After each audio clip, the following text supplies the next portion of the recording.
राजा इंद्र के दरबार में क्रोंच नामक गंधर्व था।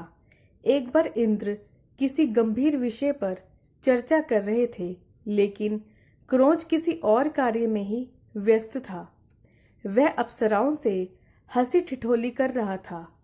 इंद्र का ध्यान उस पर गया तो नाराज इंद्र ने उसे चूहा बन जाने का शाप दे दिया।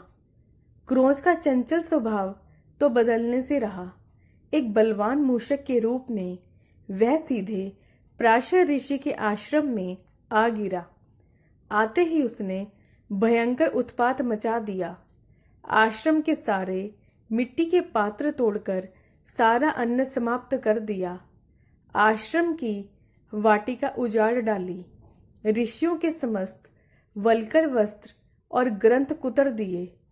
आश्रम की सभी उपयोगी वस्तुएं नष्ट हो जाने के कारण प्राशर ऋषि बहुत दुखी हुए और अपने पूर्व जन्म के कर्मों को कोसने लगे कि किस कर्म के फल स्वरूप मेरे आश्रम की शांति भंग हो गई है। अब इस चूहे के आतंक से कैसे निजात मिले। प्राशर ऋषि श्री गणेश जी की शरण में गए। तब गणेश जी ने प्राशर ऋषि को कहा कि मैं अभी इस मूषक को अपना वाहन बना लेता हूँ। गणेश जी ने अपना तेजस्वी पाश फेंका। पाश उस मूषक का पीछा करता पाताल तक गया और उसका कंठ बांध लिया और उसे घसीटकर बाहर निकाल गजानन के सम्मुख उपस्थित कर दिया। पाश की पकड़ से मूषक मूर्छित हो गया।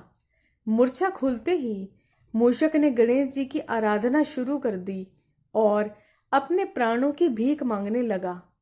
गणेश जी मूषक स्तुति से प्रसन्न हुए, लेकिन उससे कहा कि तूने ब्राह्मणों को बहुत कष्ट दिया है।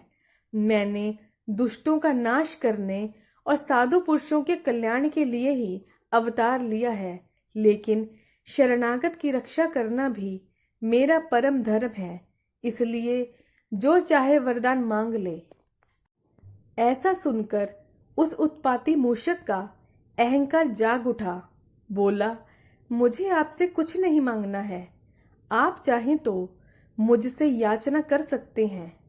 मूषक की गर्व भरी वाणी सुनकर गणेश जी मन ही मन मुस्काए और कहा कि यदि तेरा वचन सत्य है तो तू मेरा वाहन बन जा। मूषक के तथास्तु कहते ही गणेश जी तुरंत उस पर आरूढ़ हो गए।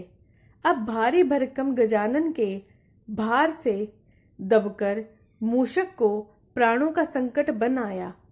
तब उसने गजानन से प्रार्थना की कि वह अपना भार उसके सहन करने योग्य बना ले। इस तरह मूषक का गर्व चूर कर गणेश जी ने उसको अपना वाहन बना लिया। यही मूषक श्री गणेश का प्रिय वाहन बना। दोस्तों, मेरे चैनल को सब्सक्राइब किए बिना बिल्कुल ना जाएं। धन्यवाद।